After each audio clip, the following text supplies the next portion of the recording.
Greetings, viewers and subscribers. You're welcome back again on this platform where we tell you undiluted truth.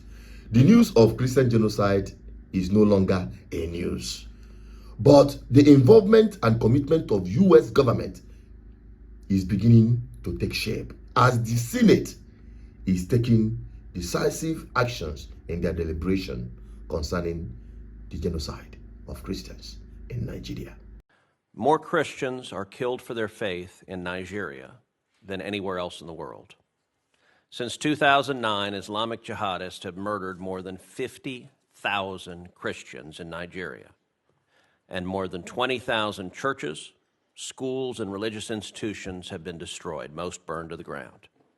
Scores of Christians and several others were kidnapped over Holy Week. Nigerian officials have been, unfortunately, complicit in facilitating these atrocities. At the state level, a dozen Nigerian states implement Islamist blasphemy and Sharia laws. At the federal level, the government looks the other way at Islamist violence. The result is, unsurprisingly, yet more jihadist violence.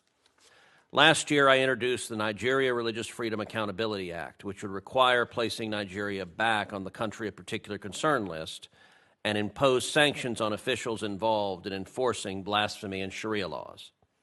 The U.S. government knows who they are at both the local level and the federal level, and they should be held accountable.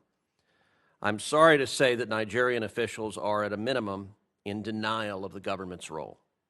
In October, several officials, including the Deputy Speaker of the Nigerian House and the Chairman of the House Committee on Foreign Affairs, and a range of anonymous officials linked to the President, directly attacked me for saying that, quote, officials in Nigeria are ignoring or even facilitating the mass murder of Christians by Islamic jihadists. Last year, I met with a delegation of top Nigerian defense and security officials. They said they were committed to ending the violence. I told them I would judge their commitment by the results. Those results have yet to materialize. President Trump has established that the United States will use all tools of statecraft to counter the violence. He ordered that Nigeria be added to the CPC list, and in December he ordered the Department of War to target ISIS terrorists in response to their massacre of Christians. I'll note that the Nigerian government said at the time that it welcomed and indeed requested the actions. I find their statements to be somewhere between hypocritical and infuriating. In December, the president said that jihadists have been targeting Christians in Nigeria, quote, at levels not seen for many years and even centuries. What does the situation look like now, several months later, and what can and should the United States do to stop the mass murder of Christians? You see that?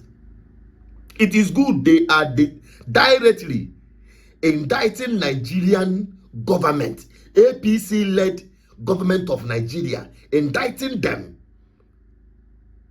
in involvement in this case. They are directly involved, according to Senate of America, American Senate. What do you expect? What are Nigerians going to look? What outcome will come out of this? What are you expecting as an outcome from this whole thing, my people?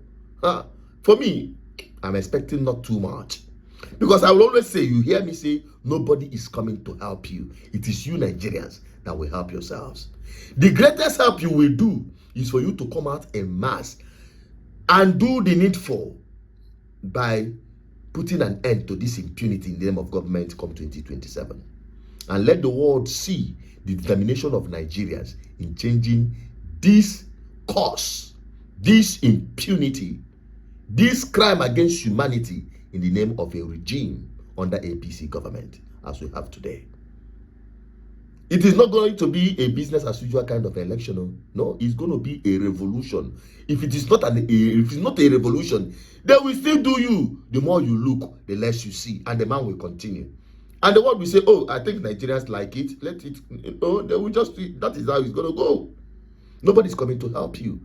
The Senate can only speak and can only put up some sanctions. And you are not going to come abroad, we are going to confiscate your property, so we are going to ban you from coming in, that kind of small ban. What is their business? While you are the direct victims.